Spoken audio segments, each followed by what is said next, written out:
Cybermen.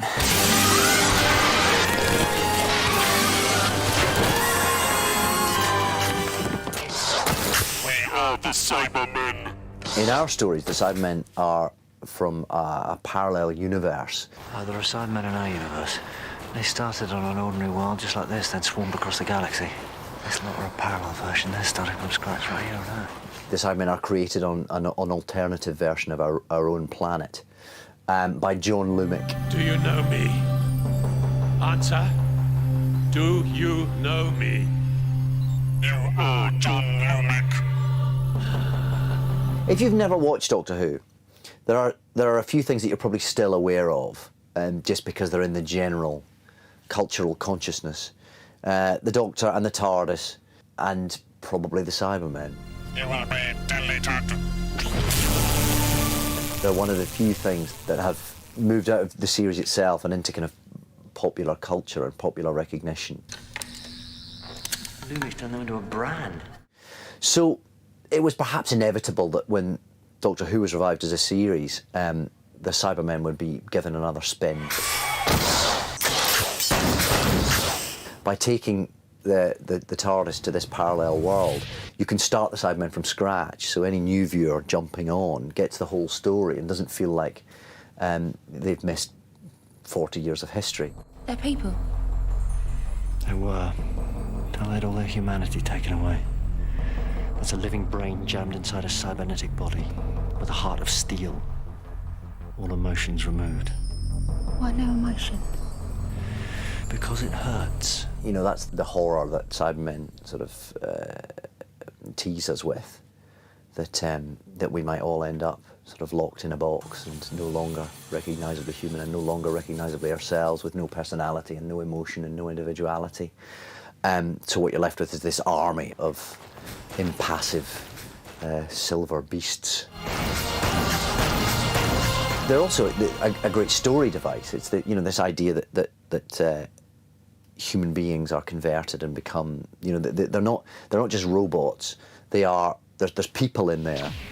That's what these things are. They're us. It's difficult to tell why any sort of creature or monster should become more popular than another, and why some stick in the public consciousness. There's obviously just a something that works there, an ingredient that fascinates people about the Cybermen. They're a great design. Although the design has changed significantly over the years, there's still something recognisable about all the versions of the Cybermen they've been in. I think the version that we've got now is instantly recognisable and very specific to all the designs that have gone before, as well as being of its time. When I first got the job, I knew that the Cybermen were going to come up in the first few stories that I did, which was very exciting, because, I'd watched them as a kid.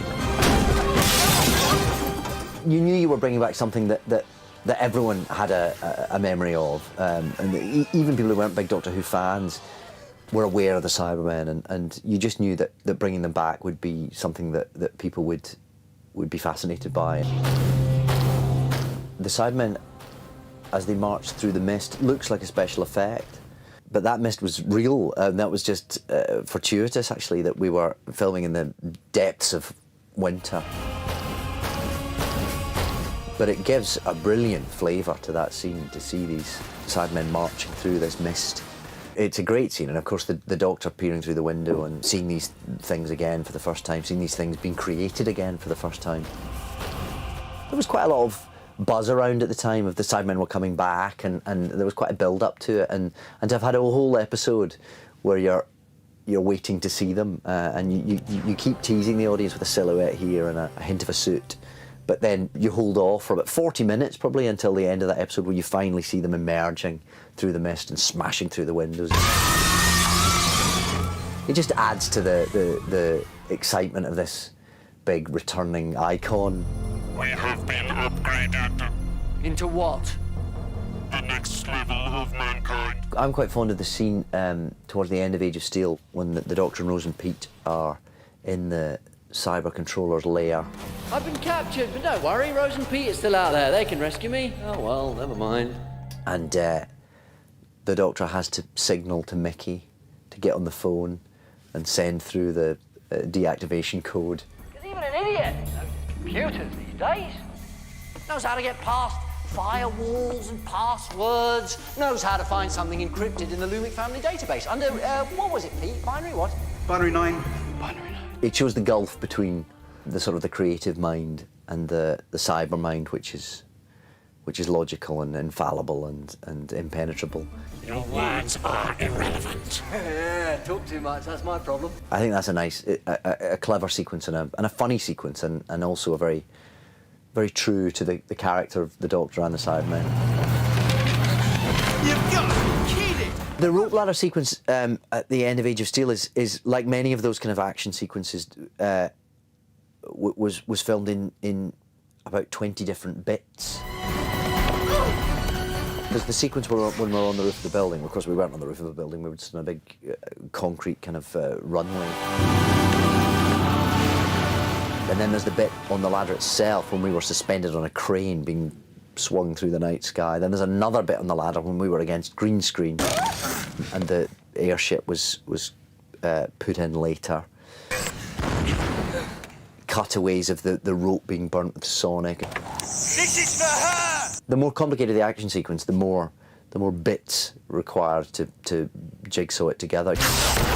You are not upgraded. Yeah, well, upgrade this.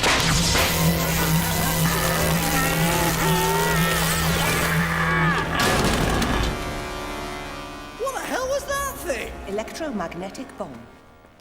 I think what's great about that scene is that it just reminds you of what the Cybermen are.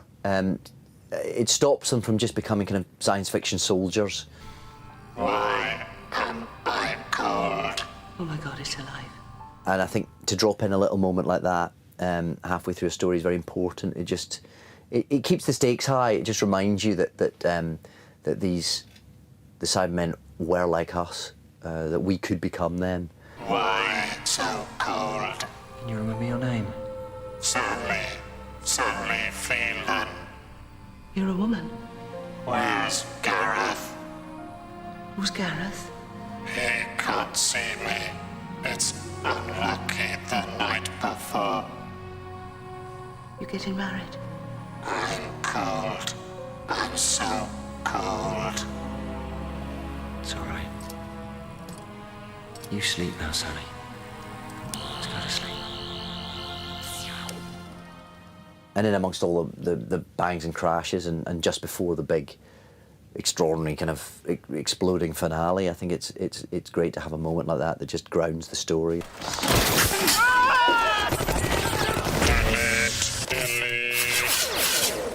It is the first time the Daleks and the Cybermen have actually met on television. Daleks do not take orders.